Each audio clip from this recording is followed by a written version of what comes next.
E aí, pessoal, tudo bem? Eu vou me esforçar para me ouvir também, porque eu não estou me ouvindo. Espero que, pelo menos, vocês não estejam passando pelo que eu estou passando, não escutar a minha voz, porque eu estou aqui para conversar um pouquinho com vocês sobre a Snack, que é a empresa que eu fundei junto com o meu sócio, Nelson. E, ao falar da Snack, eu não vou falar só da Snack, eu vou falar do mercado de social video. Eu vou mostrar um pouco como é que a gente aborda. O tema dessa palestra é como fazer conteúdo com as marcas e para as marcas, né? No ambiente digital, especialmente no ambiente das redes sociais. E é isso que a Snack tem feito. Então, apresentar um pouco da Snack, apresentar o jeito que a gente está fazendo. E eu acho que vão ter muitas coisas legais, porque eu vou passar um pouco sobre o que é a empresa, o mercado que a gente está e a maneira como a gente está fazendo. Então, bora junto nessa, tá? Primeiro, a gente se entende como uma empresa de conteúdo da nova geração. Mas, afinal, o que raios é isso, tá? O nosso foco é o social video. A gente não faz outra coisa. A gente não é uma empresa que faz banner, que faz post sem ser vídeo no Instagram. Tudo que a gente faz é social video. Ou seja, vídeo para as redes sociais, tá? É vídeo publicado. E a gente tem uma área de atuação que é bem vertical. A gente faz toda a criação, a gente tem toda a produção internacionalizada, a gente tem todo o gerenciamento, que eu vou contar bastante como é que é isso, e a gente faz a curadoria de influenciadores. Nós não somos brokers de influenciadores, apesar de ter muitos na nossa rede. Eu vou explicar melhor isso daqui a pouco, tá? A gente é um YouTube Partner, ou seja, a gente é uma rede homologada pelo YouTube, uma rede oficial. Vocês também vão entender ao longo da explicação o que quer dizer ser uma rede homologada. A gente tem toda uma inteligência de dados, ou seja, a gente licencia outras plataformas de análise de dados para fazer a gestão dos conteúdos. A gente tem uma inteligência de mídia também, porque a gente compra mídia para os clientes. E, obviamente, que o nosso negócio é muito baseado no YouTube, mas a gente faz ativação em todas as redes, sem distinção. É uma empresa que foi fundada há 5 anos, por 2 publicitários, no qual me incluo aqui. A gente já tem aí 64 milhões de inscritos e 75 pessoas no nosso time. São mais ou menos 75 canais. A gente já fez mais de 6 bilhões de views orgânicos e a gente produz mais de 200 vídeos por mês. É uma fabriqueta mesmo, a gente produz vídeo pra caramba. E o ano passado foram mais de 100 marcas que a gente trabalhou. E a gente tem uma missão. Qual é essa missão? Que é desenvolver conteúdos engajadores no YouTube para marcas e creators. Veja que já é uma missão um pouco diferente de uma agência de propaganda, cuja missão vai ser trabalhar, às vezes, a marca, tem outros aspectos. O nosso negócio é criar comunidades, criar engajamento para os conteúdos, seja para um creator, seja para uma marca, tá? E a gente tem 2 divisões lá dentro. Uma se chama Amazing Snack, tem esse nome Amazing porque a gente adquiriu a rede Amazing Pixel, que muitos de vocês devem conhecer, em julho do ano passado, e condensamos tudo nesse braço, que é onde estão os nossos originais e os canais afiliados. E uma dedicada a marcas, que é a Snack Brands. Na Snack Amazing, são 75 canais, 15 deles originais, onde a gente tem a propriedade intelectual. A gente já tem um filme no Netflix, que alguns de vocês talvez já tenham assistido, que é Internet, o filme, que a gente fez em coprodução com a Paris Filmes, com a Elo Company. É um filme com 25 youtubers, por isso que a gente entrou nessa. Foi uma experiência muito legal. E a gente tem 3 estúdios que ficam o dia inteiro lotados lá para fazer esses 200 vídeos que eu falei para vocês. E aqui alguns top creators que estão na nossa rede, que também muitos de vocês já conhecem. São 75, né? Muitos são realmente produzidos lá e outros tantos são canais não produzidos pela Snack, onde a gente não tem a propriedade intelectual, mas a gente faz todo o gerenciamento desses canais também, a comercialização, o suporte de produção, o suporte junto ao YouTube e uma série de outros serviços, tá? E aqui entramos um pouco mais em marcas, porque eu acho que também é um pouco do que a gente vai conversar aqui hoje e era o tema da palestra para eu me ater mais. A nossa missão é fazer as marcas desenvolverem comunidade. E isso parece até tema de palestra, mas na real é o que importa. A marca, ela está muito acostumada no mercado de propaganda ser um modelo interruptivo e não se importar muito se as pessoas estão engajadas ou não. Ela precisa, às vezes, mais de awareness de qualquer coisa. Esse jogo, especialmente no YouTube, não funciona. Se você não cria uma comunidade para a marca, você praticamente não entregou nada. Porque awareness não é uma coisa que... Não é que não seja importante, mas você pode ter vídeos com milhões de views que ninguém viu. Aliás, vocês sabem o que conta um view no YouTube? Quantos segundos são? Alguém sabe? Pois é, eu fiz uma pergunta trick aqui, não é segundo nenhum. Um view conta o tempo que a plataforma demora para detectar se aquilo foi uma ação humana ou se foi induzida por um robô. Então, você pode ter uma micra de segundo contando como um view, né?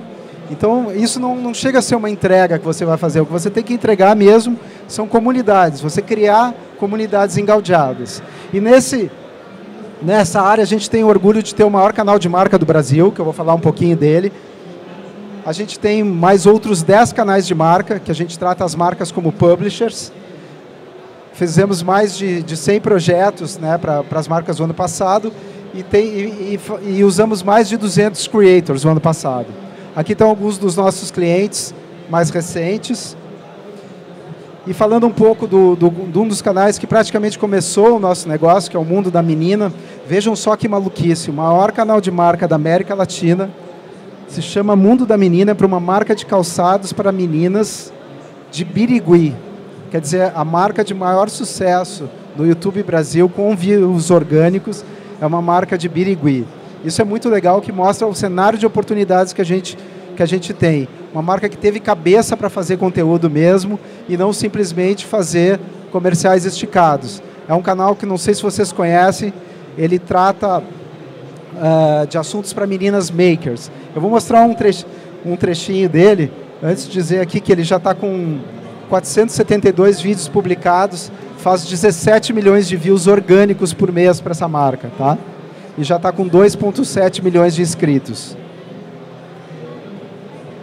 Que eu vou mostrar um pouquinho do trailer para vocês verem a pegada dele. Se você, menino, pode pular, abandona, vai para outro vídeo. Esse espaço aqui é só nosso. Chegou o canal Mundo da Menina da Pampilha. Customizar uma roupa, saber tudo de esmalte, fazer coisas para decorar o seu quarto, conhecer todos os novos sapatinhos, tudo aqui. Então anota. Canal Mundo da Menina por Pampilha. Inscreva-se agora no canal para não perder nada. Todas as segundas e quintas, às 11 horas, tem vídeo novo. Sempre aqui no YouTube. Pode entrar, amiga. Esse mundo aqui também é seu. Bom, a gente parte do princípio que ninguém acorda de manhã pensando, puxa, eu preciso ver o comercial da Danone. A não ser alguém que esteja fazendo um job para a Danone ou do marketing da Danone. Mas a gente não vai no YouTube para ver propaganda, né? E isso tem que nortear muito a criação. Então, se você quer ser relevante nesse meio, a gente não vê a distinção entre você tentar ser um creator e você tentar ser uma marca de conteúdo. Então, a nossa pegada mesmo, junto aos anunciantes, é transformar eles em publishers, é fazer eles pensarem com a cabeça de creators, é fazer as mesmas práticas que a gente faz para os creators, para conseguir audiência para o canal, para conseguir views, para criar comunidade, a mesma lógica utilizada por creators, utilizar com as marcas. E isso é um discurso que não é tão difícil de fazer, mas na prática é muito difícil, porque a marca tem muitas questões e muito menos liberdade, como a gente sabe, certo? O que a gente tem que fazer é um canal de conteúdo que as pessoas amem, simples como isso, né? Transformar isso em love marks. Ajuda muito, às vezes, você criar uma marca de conteúdo para isso. Possivelmente, se o canal se chamasse Pampilha, em vez de Mundo da Menina, seria mais difícil as meninas terem afeto por esse canal. Então, muitas vezes, é importante você separar o que é marca da marca de conteúdo. Claro que nem todo cliente tem cabeça para isso, e a primeira intenção de um cliente é usar o seu... Opa! É usar o seu canal de marca. Alô? Alô? Para fazer o canal de conteúdo. Mas isso é algo que a gente sempre tenta explicar que é melhor né? Você separar os dois mundos. E como criar para o YouTube? Bom, tem muitas maneiras. A gente vai começar a falar aqui um pouco de como é que a gente começa a entender isso, tá? Primeiro, não sei se vocês sabem que a gente é o segundo maior YouTube do mundo. A gente só perde para os Estados Unidos. Provavelmente vamos ser ultrapassados pela Índia, mas ninguém dá para competir com a população da Índia. Mas isso aqui é muito significativo da dimensão de o quanto o brasileiro gosta desse negócio de ver vídeos, tá? São 110 milhões de brasileiros únicos todos os meses no YouTube. E esse número não para de aumentar. Aonde entra a penetração de internet, entra a gente vendo YouTube. São mais ou menos 1.395 maracanãs lotados de gente todos os meses, de usuários únicos vendo vídeos, tá? E agora o momento quiz aqui da nossa brincadeira. Quantos canais vocês acham que existem ativos no YouTube Brasil? E o que eu digo que é ativos? São canais com mais de 10 mil inscritos publicando um vídeo por semana. Quem arrisca?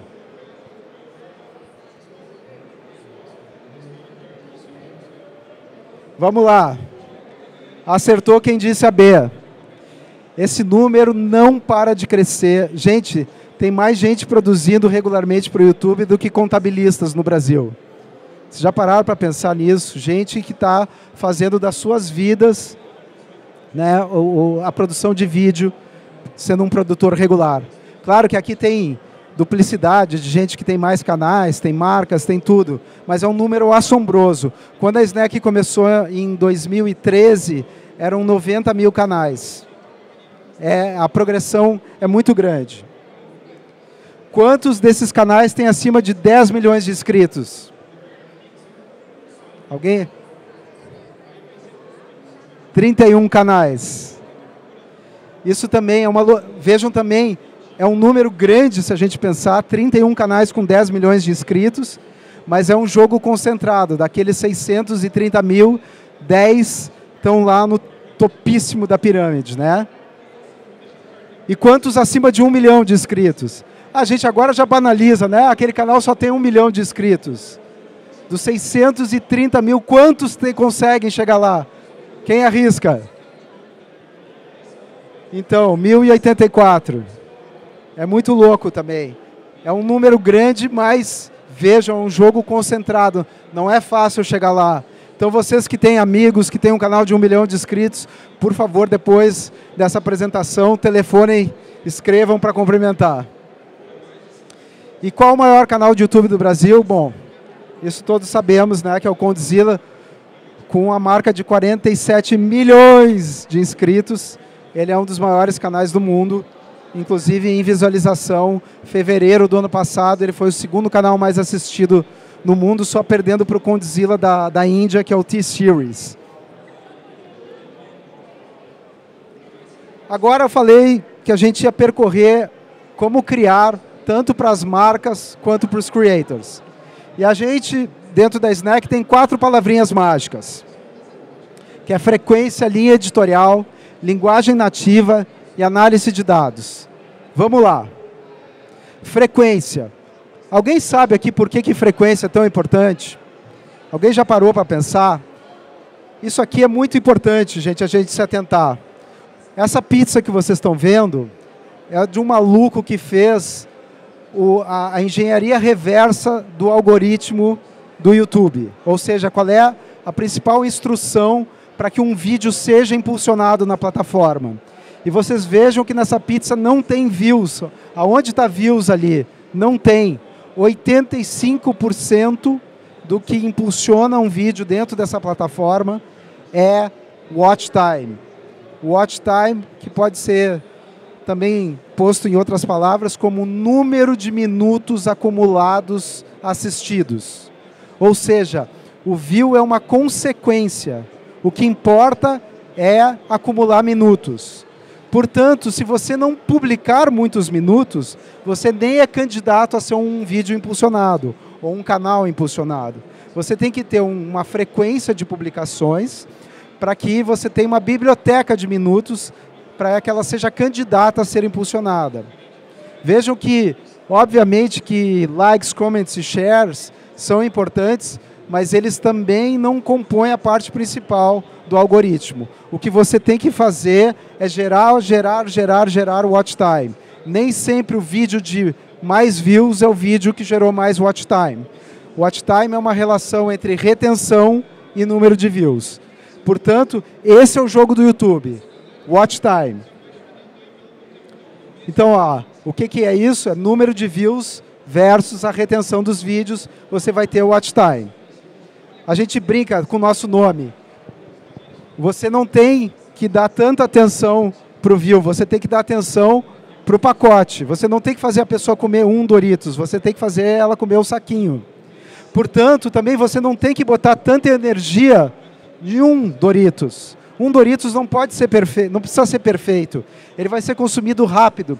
Um vídeo na plataforma, em geral, tem a duração média de 2 dias, ele vai atingir 50% das suas visualizações. E o restante vai ser marginal. Portanto, você tem que saber produzir em escala, com frequência, para fazer as pessoas comerem o saquinho inteiro. Isso é gerar o watch time. É por isso que a gente se chama snack. O que a gente recomenda para um canal hoje é no mínimo 3 vezes por semana. Ah, dá para ser menos? Claro, ninguém vai te exigir nada, não tem um contrato do YouTube que te exija produção regular. Mas, se você quer entrar nesse jogo de verdade, sabendo as regras, considere isso. Principalmente se você estiver falando com uma marca. Porque senão vai demorar muito para que você entre no acúmulo de watch time. Linha editorial. Aqui que é difícil com as marcas, pessoal. Porque esse é um jogo que começa com uma boa definição da linha editorial. E o que é isso, tá? Quando pensar em criar um canal de YouTube, não pensa tanto em televisão. A melhor referência é a banca de revista, porque a banca de revista já nasceu segmentada. Na banca de revista você tem, às vezes, a mesma faixa etária de mulheres e títulos completamente diferentes, que têm abordagens totalmente diferentes, que inclusive os homens da plateia sabem. Que uma Estilo é diferente de uma Capricho, que é diferente de uma Desfile e assim por diante. Lembram que aquele ambiente que eu falei, que eram 630 mil canais, 630 mil canais, esse é um mundo altamente segmentado, que cria suas comunidades a partir do assunto, da especificidade do assunto. Se a gente tem que pensar no mercado de revista, o canal nem é o título da revista, ele é a seção de revista. E eu vou dar alguns exemplos dramáticos para vocês. Existe um canal de cupcake que se chama My Cupcake Addiction, com 3 milhões de inscritos. Essa mulher, quando ela começou a fazer sucesso, ela abriu para doces, mas não saiu de perto do cupcake. É uma pena que não vai dar tempo de a gente ver isso aqui também, com a balbúrdia do barulho, não daria para ver. Mas tem canais para adoradores de trem, pessoas que gostam de gravar trens em plataformas. Tem maluco para tudo. Antes você não tinha isso numa banca de revista, hoje você encontra. Como é que a gente cria, então? A gente tenta achar onde que está a relevância. A gente entende que não existe canal de culinária no YouTube. Existe canal de culinária nerd. Existe canal de culinária nerd chique. E assim por diante. Você tem que ir pensando através de uma pirâmide. Então vamos fazer esse raciocínio aqui. Canais com pessoas viajando. Pô, tem milhões de vlogs com as pessoas viajando. Mas aí no meio da pirâmide você vai ter canais de turismo. Porque fazer turismo é diferente de viajar. Você tem que dar dica, você tem que elaborar a informação. E o que seria o topo da pirâmide? O topo da pirâmide já seria uma outra sacada, que como, por exemplo, ensinar o brasileiro a não pagar mico no exterior. Com esse raciocínio, a gente criou o Amigo Gringo, que é um canal de um americano que ensina brasileiro a se comportar em Nova York, a como agir no metrô, como chavecar, como fazer um date. Tá? Então, é assim que a gente procura as nossas linhas editoriais. Tá? Isso tanto para uma marca quanto para um creator.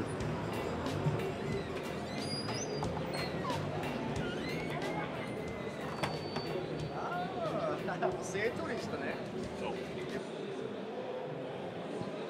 Mas só para indo, como isso é importante, eu vou dar outros exemplos que parece que a gente que eu estou pegando aqui coisas bizarras para dizer para vocês se atentem ao nicho ou não. Esses exemplos, muitos deles vieram agora de um seminário que a gente teve no YouTube em Los Angeles, onde a ênfase foi exatamente isso. O seminário que focou com as seguintes palavras: niche is the new rich, quer dizer, o nicho é a nova riqueza. Então você tem essa menina que faz robôs que dão errados. Você tem canais de elevadores, gente que é fã de elevador. Não é um canal, são vários canais. Gente que é fã... Gente que é fã de elevador vintage. É verdade. Fã de elevador e fã de elevador vintage. Gente que faz vídeo só convivendo com animais, também já é um outro segmento de canais.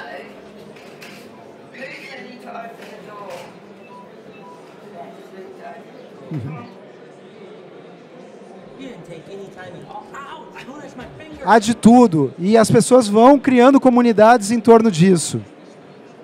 Vocês conhecem isso aqui? Essas pessoas que fazem vídeo sussurrando, que também são vídeos que estão fazendo grande sucesso, que são vídeos que parece que ativam uma parte do cérebro que nos acalmam. Então já tem os YouTube Stars dessa porra toda, e já tem até os YouTube Stars brasileiros fazendo isso. As pessoas sussurrando aqui, vocês não vão conseguir ouvir. Pessoas que fazem vídeos para você estudar com elas. São vídeos, às vezes, longuíssimos, de 2h30, onde você só vê isso. Uma pessoa, uma música calma e alguém no computador. E você liga o canal para estudar com essa pessoa. São, sim, linhas editoriais. Pessoas que desenham com café. What's up, guys? It's Ray, and today I have a 2-for-1 for you guys. In this video, I'm going to go over Fortnite, que é uma explosão. Você agora já tem canais especializados em dança de Fortnite. Oh my goodness! It's gone! E o Drugs Lab, que muitos de vocês devem conhecer, que também é um exemplo, que é um canal holandês, onde eles experimentam drogas para você não precisar experimentar. Então, vocês vejam quantas e quantas linhas editoriais diferentes arranjando comunidades em torno de si. Opa! E aí tem as suas subdivisões, são manias que vão se espalhando pelos diversos canais, criando subgêneros dentro dos canais, sublinhas editoriais, como o Desafio do Fone, como vocês bem conhecem. Eu vou passar, porque é muita coisa. Ok? Linguagem. Aqui que muita gente tropeça.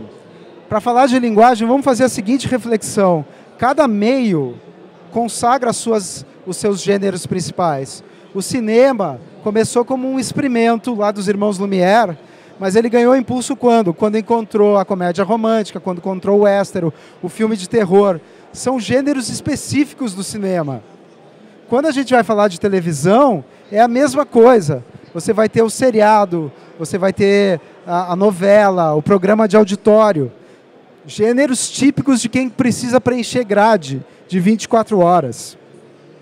Mas a gente não vai ver um programa de auditório no cinema. Não cabe, é uma coisa que nem nos ocorre, porque são linguagens completamente diferentes. Possivelmente a gente ia se assustar de ver o Faustão no Cinemark. Não tem sentido. Mas muitas vezes as pessoas não veem que também o YouTube, com apenas 13 anos, também já tem seus gêneros de afinidade, já consagrou seus gêneros. E são muitos.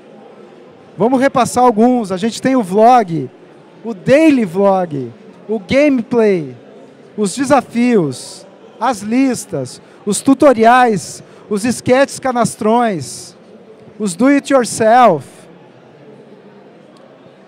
os home talk shows, os unboxings, os recebidos, os tags.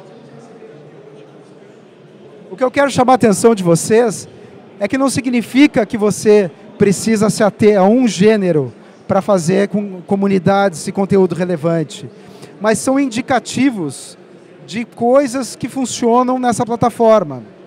E assim como no cinema, teve um cara como o Tarantino que foi lá e misturou comédia com terror, com filme de ação e fez Pulp Fiction, você também pode misturar gêneros. E tem muita gente fazendo isso. Mas você tentar importar puramente gêneros que são consagrados na televisão e no cinema para o YouTube é um pouco de garantia de não dar certo. E a gente vê muita gente boa, que eram bons produtores nas outras plataformas, quebrando a cara quando vão no YouTube, porque achando que aquilo que garantia uma qualidade na outra plataforma vai garantir no YouTube. E, na verdade, esses gêneros são os grandes guias para você se orientar de como produzir o seu conteúdo. Dados. Isso aqui é super importante. Isso também difere muito do conteúdo audiovisual tradicional para essas novas plataformas. A gente costuma usar aqui uma expressão que os americanos pariram, que esse é um mercado de Silicon Wood. Ele é metade Hollywood, porque ainda você precisa dos elementos do audiovisual, que são o roteiro, a direção, o talento, fotografia, mas você não faz mais sem SEO, sem tagueamento, mensuração, sem analytics, tá? A gente licencia várias plataformas para poder fazer análises como essa. Então, por exemplo, a gente já sabe como é que estão distribuídas editorias dentro do YouTube no Brasil ou em qualquer outro lugar.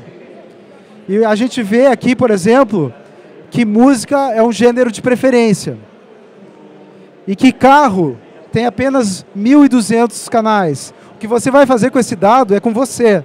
Será que tem pouco canal de carro porque é difícil de produzir? Ou será que é uma super oportunidade? Ou será que não está ninguém aí para o carro e está todo mundo aí só para o patinete?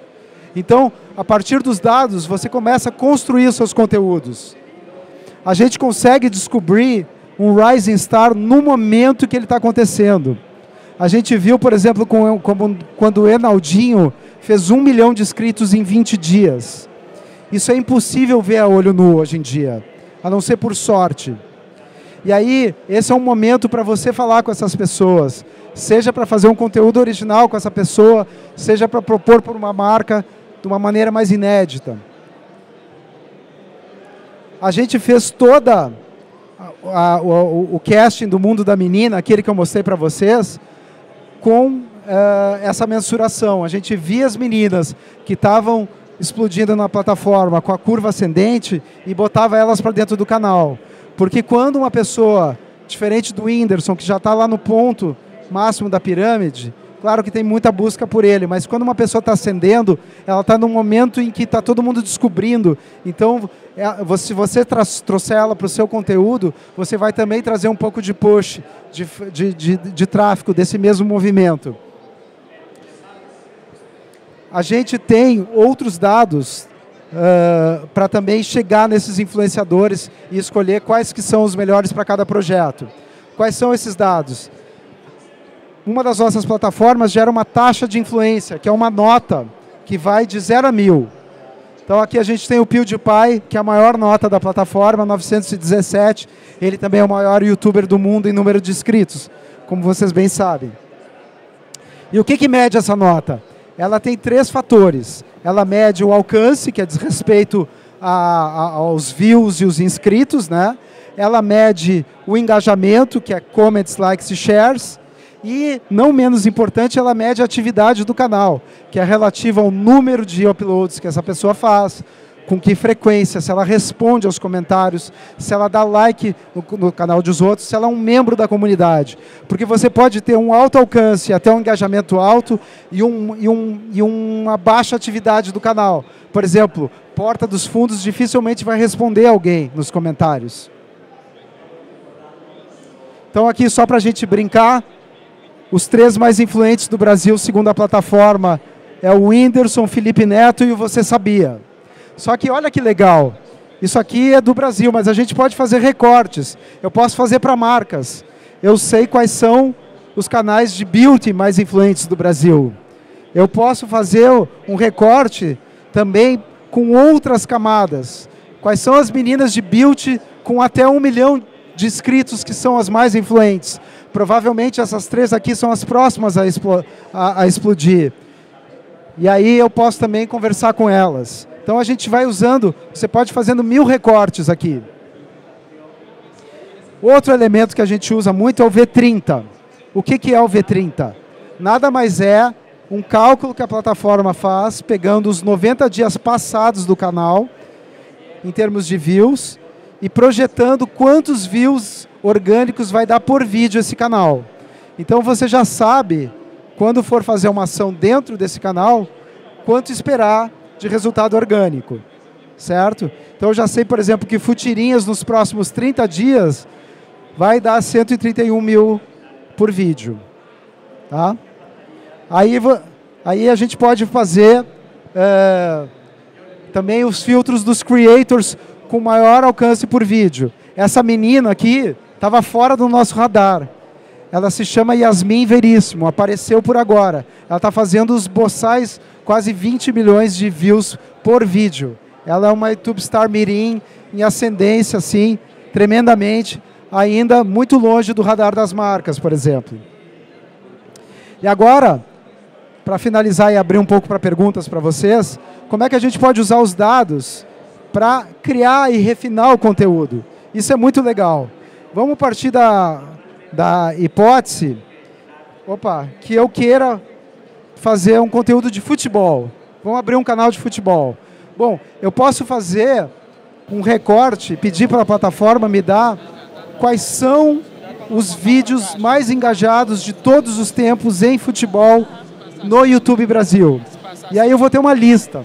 E essa lista me sugere, como aqui a gente tem um retrato dela, de que desafios são vídeos que têm muito engajamento. Então isso já é uma dica para mim. Pô, eu tenho que fazer um pouco, tenho que pensar pelo menos em desafios, certo? Mas eu também posso querer fazer um canal mais de news ou um canal de conteúdo mais fresco. Então, em vez de pegar de todos os tempos, eu posso escolher o filtro dos mais engajados das últimas 24 horas. E aí eu vou criar o conteúdo olhando um pouco o que bombou, o que fez as pessoas se mobilizarem no dia anterior. Então isso, para que você que vai trabalhar com um canal mais com pulso do dia, é uma munição impressionante. E você pode pegar isso também para as marcas. Você pode ver, tanto das marcas ou dos concorrentes, o que a Vivo teve de vídeos mais engajados dos últimos 90 dias e assim por diante. Então é uma ferramenta poderosíssima para você saber que tipo de conteúdo está dando certo. É isso, pessoal. Contemplei um pouquinho o arco inteiro da Snack, de como é que a gente pensa, as coisas que são importantes dentro do YouTube, e deixei um pouco de espaço para vocês fazerem perguntas. Obrigado.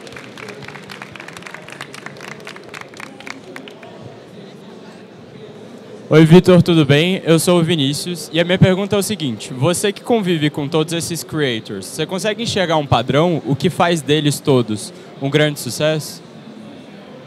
Super boa pergunta. Eu acho que tem uma coisa. Você, quando vai começar nessa coisa, no ato de fazer vídeos, é um jogo de maratona. Então, assim, é muito fácil desistir, porque o vídeo, diferente de um post do Instagram, oferece muito mais dificuldade. Então, a primeira coisa são pessoas que têm mais resistência. A segunda coisa, eu acho que o padrão é pessoas que têm bastante o que dizer, porque numa maratona é uma conversa longa. E a terceira coisa é pessoas que gostam um pouco de estudar o que acontece. Porque gente que é muito ligada só no conteúdo e não gosta de ver e medir o que aconteceu, a tendência é que também desista, porque não vai fazer as modificações do que o feedback que está recebendo sugere. Então é um pouco dessa combinação. São pessoas que têm muita atenção com a comunidade, são pessoas que têm assuntos longos e uma certa capacidade de resistir ao fracasso, porque o início é muito duro. O início é um início que até a plataforma te enxergar. Um canal, se você não tem um drive externo de audiência, antes dos 50 vídeos, você nem aparece na busca. Então, tentei aqui arranjar alguns padrões para te dizer. Vitor, tudo bem? Meu nome é Gabriel. Eu queria saber o que você acha, se você comentou a importância de ter uma linha editorial dentro de um canal. Você acha que para as marcas é interessante ela ficar muito restrita nessa linha editorial? Ou se você acredita que pode haver uma certa variação e mudar um pouco o perfil dos vídeos ao longo do tempo? Essa é uma pergunta. E a segunda se é uma curiosidade da plataforma, se ela monitora o watch time que você comentou lá na trás. O watch time só dos canais da rede. Mas te respondendo, se a marca diz para nós que ela quer fazer uma linha editorial muito grande, que na segunda ela contemple mulheres de 19, na quarta-feira, homens de 35 com interesses opostos, a gente não faz, porque o fracasso vai ficar estampado. Se você faz um comercial fracassado, pouca gente vai saber. Comercial que não vendeu. No YouTube fica tudo lá registrado. Mesmo que você ponha a mídia, vai ficar um engajamento muito baixo. Portanto, é melhor não vender para a marca. A marca ela tem que entender que ela não consegue botar todo o seu discurso num canal só. Algumas marcas, você vai ter que vender um conjunto de canais. Porque senão a comunidade não vai existir. Lembra, são canal de elevador vintage. Você tem que usar essa lógica para a marca. E bater o pé até o fim. Melhor não fazer se a marca não quiser entender essa lógica. Senão vai ser o Dropbox de vídeos da marca. E não o canal dela. Vitor, eu queria te perguntar sobre esse fenômeno que eu tenho observado, que, por um lado, quando o YouTube surgiu, parece que foi uma libertação para muitos criadores criarem de forma autônoma e monetizarem seu trabalho. Mas agora está acontecendo um fenômeno até chamado de burnout, que os YouTubers estão realmente doentes e surtando com essa necessidade de produzir 3 vídeos por semana e de monetizar, e aí, de repente, tem 1 segundo de algum direito autoral e essa monetização cai. Eu tenho visto muitos YouTubers reclamando disso, fazendo vídeos reclamando do YouTube e realmente doentes, ficando doentes. O que você acha desse fenômeno? Você tem toda a razão. E como eu falei, é uma maratona e uma maratona exaustiva. Eu acho que nós estamos vivendo num período de acomodação ainda. É tudo muito novo, inclusive como fenômeno cultural, a importância que tem como fenômeno cultural hoje o YouTube dentro do Brasil, sendo a segunda plataforma de audiovisual, só perdendo em número de minutos assistidos para a Globo. Então é natural que a gente tenha transformações muito grandes em todo o ecossistema. E eu acho que os creators, a gente ainda está num período de maturidade de como transformar isso num mercado grande, como se remunerar como isso, como criar uma cadeia produtiva disso. A Snack também existe em função desse tipo de fenômeno que você está relatando. Ilha de Barbados, você conhece o Ilha de Barbados? É um canal que a gente faz com o Rafinha, o Cauê e o PC Siqueira.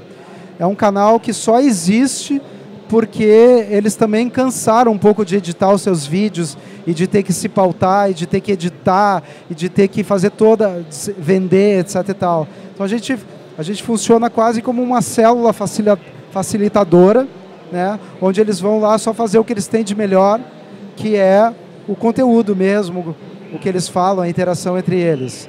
Mas eu acho que isso é uma preocupação, se você for ver, não é só de youtubers, é da sociedade. Cada vez mais que as pessoas estão autônomas e tem que se regular o seu tempo, como fazer isso? É o mesmo burnout do motorista de Uber. É uma preocupação social. No YouTube é difícil porque você depende demais de uma plataforma, mesmo que de uma hora para outra muda as regras. Oi, Vitor. Eu queria saber a sua opinião, meu nome é Amanda, eu queria saber a sua opinião na questão da televisão. Qual você acha que é o futuro da televisão? Se os canais devem produzir conteúdo exclusivo para o YouTube ou se eles devem continuar publicando o que está sendo exibido na TV, que é um conteúdo que já está pronto. Pô, você fez uma pergunta dificílima para mim, né? Mas eu não vou fugir dela. Eu acho o seguinte, a televisão já está meio que se fundindo com... A fusão é iminente. Se você for ver, a Netflix está educando as pessoas a assistirem internet na Smart TV. Né? Isso já é um fenômeno onde duas coisas já começam a conviver. Nos Estados Unidos, a gente testou lá, não sei se você já viu a YouTube TV, como é que ela funciona. Você assina um aplicativo onde você tem o line-up da TV a cabo misturado com os canais do YouTube. Então isso já dá um pouco da ideia de que o ambiente que antes eram separados vão começar a estar junto.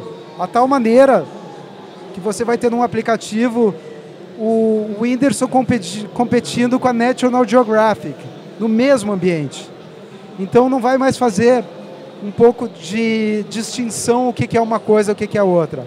Agora acho que a TV perde muito quando ela tenta ser YouTube e o YouTube tenta ser TV. Eu acho que quando cada um se atém à sua linguagem, se preserva. O cinema é bom quando ele não tenta imitar a televisão, mas quando ele é foda em cinema. Quando ele faz um negócio que tu só pode ver lá.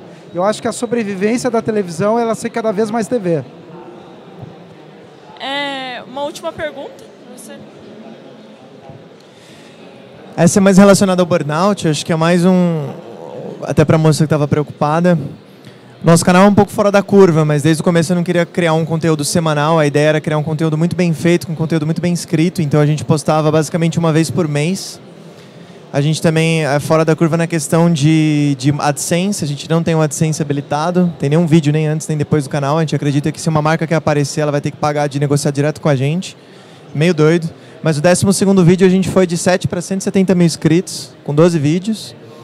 E a gente tem menos de 50 postados em 3 anos e já está com 560 mil inscritos. E faturando e ganhando dinheiro de outras formas, sem ser do AdSense e crescendo mesmo com a postagem não tão frequente. Claro que se eu estivesse postando toda semana, às vezes eu já podia estar com 2 milhões. Mas dá para você não ter burnout, postar quando você quer, criar um conteúdo relevante e ainda assim ser feliz. Não sei se tem muitos casos assim que você conhece, mas no meu... O seu caso é um caso muito especial. Não é assim sempre, não. Qual é o seu canal? Chama Nada de Interessante. Parabéns pelo trabalho. Você está muito, muito, muito fora da curva.